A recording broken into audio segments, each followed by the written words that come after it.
All right, good morning. So we're gonna get started back on this bed project.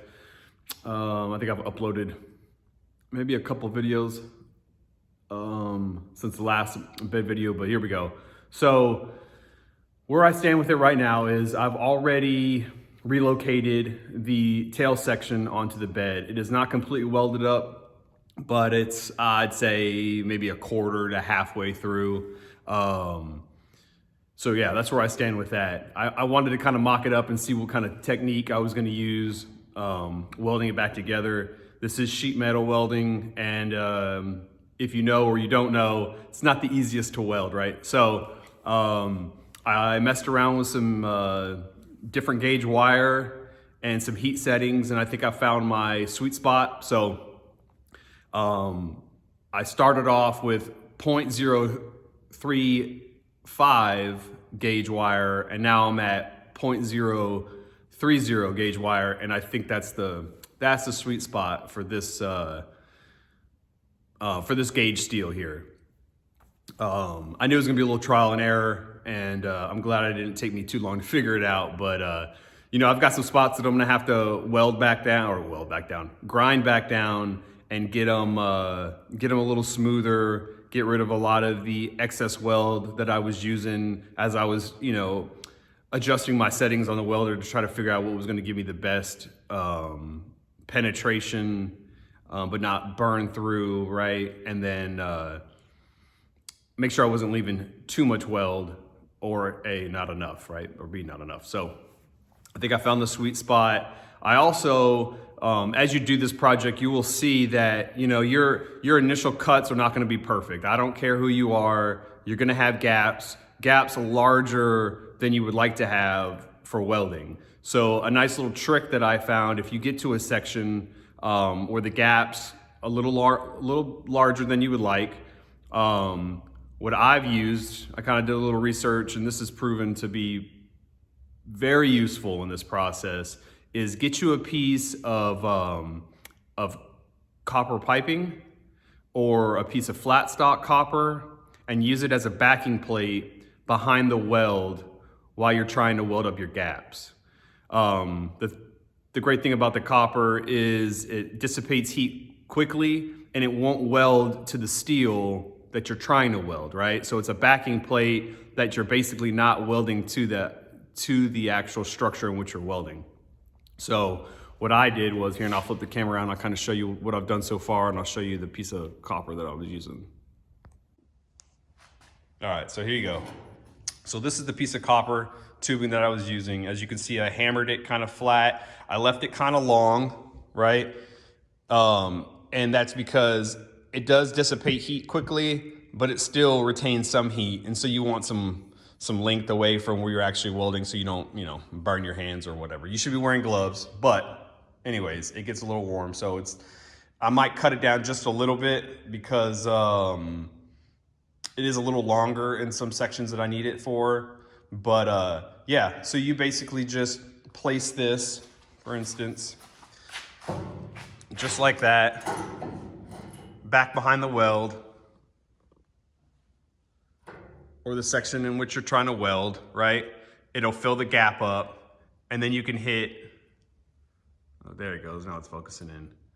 Then you can hit your weld, depending on the gap you have, and it'll help you close it up, right? So just kind of a helpful tech tip when it comes to this. Because like I said, you're gonna have gaps, and it's just a matter of time. But anyways, so this morning, what I've got to do is I've got to remove that cross brace right underneath there. I thought I was going to be able to get away with leaving it there and button up the front bulkhead of the bed to the rest of the bed, but it's in the way. It's causing issues. So this morning, I'm gonna grind all the spot welds down and remove that, and yeah, move forward. So once I get that removed, it'll be full steam ahead. We'll get everything probably tacked up and most of the welding done today. And then it'll probably take me one more day to get it all complete, grind everything down, get it to where I want, and then and we're keeping the patina look. So then it's just gonna be me trying to figure out how to kind of try to blend it a little bit, right? The great thing about this color of patina and the rust and all that bodes well for Rust-Oleum primer paint, and maybe just a little, I don't think airbrushing is gonna be necessary, but trying to find maybe a little bit of an off-white type of color to kind of lightly spray on there or whatever, and kind of keep that patina look, make it look like, maybe look like I didn't have a long bed that's now a short bed. I really don't care. I think it's gonna be cool regardless of what anybody says. But yeah, I mean, having the short bed is the look I'm going for. So anyways, I'm just rambling now. I'm gonna get to work. I'll time lapse me removing that cross member, and I'll probably jump back on here once I got everything kind of tacked up and ready for final weld. All right, peace. All right, as you can see here, I show you the tool I'm using. This is called a band file belt sander. And I already had, I think it was like 120 grit on here. And that is just not enough to get this job done. So you're gonna wanna probably try to find, I'd recommend 60 grit so you can knock through these spot welds fairly quickly. You don't see it here because I just hit up a few of them and then I stopped the video, but later on I put on a tougher grit, and it really makes light work of all the spot welds that you run into. So I figure I'd do a little voiceover here and kind of give you some advice when it comes to this, and it really knocks down the time. I also used a hammer and a chisel and a Sawzall as well. And the combination of all of those tools together really speeds up this process. There are a ton of spot welds that hold these cross members in place. And so, yeah, the combination of these tools, like I said, is definitely the ticket. So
all right, so I got that last cross member out, and what I'm gonna do is, in a previous video I talked about how I ordered a cross member, and I was waiting for it to come in before I could, use it to help basically stiffen up the front cross member that attaches to the forward bulkhead on the bed.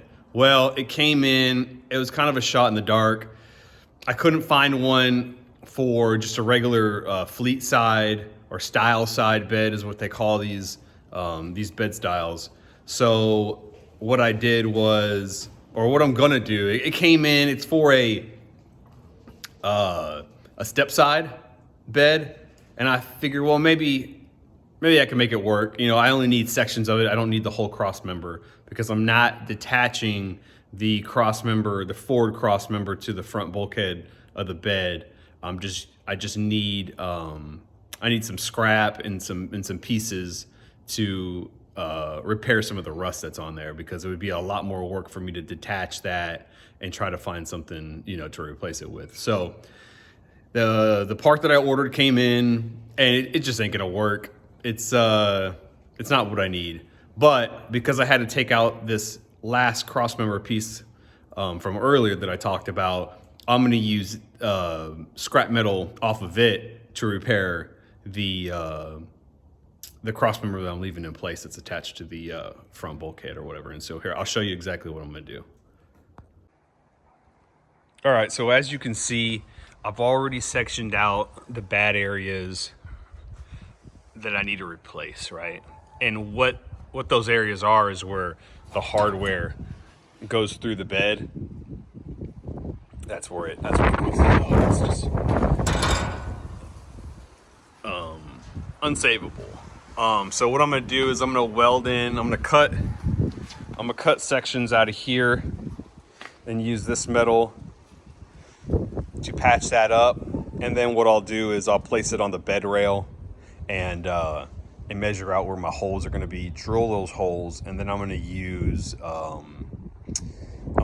pipe to make my standoffs on the inside, in the inside here. That will, because what you're not seeing is there used to be a pipe that's connected to that, right? That's what stiffens so when you tighten down your bolt through the bed and into the bed rail, or the bed frame, anyways, when you tighten up the bolt, you don't want to smash this cross member, right? You need something, a stiffener in there or whatever, so that pipe will fit, and I'll tack weld it on the inside on both sides, and that'll give me my support. I'm probably explaining too much, but it is what it is. So anyways, this is where I'm at. We'll try to get this patched up, and then we'll pick back up once I start welding this bulkhead to the frame. All right, I think I got the front wrapped up. Man, it's been a day. Still not where I want to be at the end of the day, but I got some good work accomplished, and I'm feeling pretty good about how it came out. Here, let me show you what I did. All right, so you can see the patch, right? And here what I used for, I don't even know what you want to call it, a little stanchion or standoff or whatever, to support the hardware when you clamp the bed back down to the frame, is I went down to the hardware store and purchased a couple black iron pipe nipples. And so that should definitely get the job done. That wall thickness is pretty good, and I was able to get some good penetration on either side. You know, they're really there. They don't need to, the weld doesn't need to be fantastic, right? It just needs to be good enough to hold it in place and allow for the clamping force or whatever to provide some structure for that clamping force when you put the bed back down to the frame. So yeah, I think it came out good. Took me a while to get those little inserts welded in, and then those standoffs on top of it. And so I am gonna clean up the back of this bed, get some trash out of the way or whatever. I'm gonna slide her on there this evening, and then I'm gonna call it a wrap. And that way tomorrow when I get off of work, I can start welding her back together. Probably take me a couple days after work to get the front welded on and then finish up the rear that I've already started on. So some good progress for the day. I'll probably end this video and get it out before the final. And then once I'm all wrapped up, got everything welded in, grinded down smooth, and ready for the final product, I'll go ahead and make another video and show that. But I hope you're liking the content. I hope you're following along. Please make sure you like, subscribe, all the things. Thank you. Bye.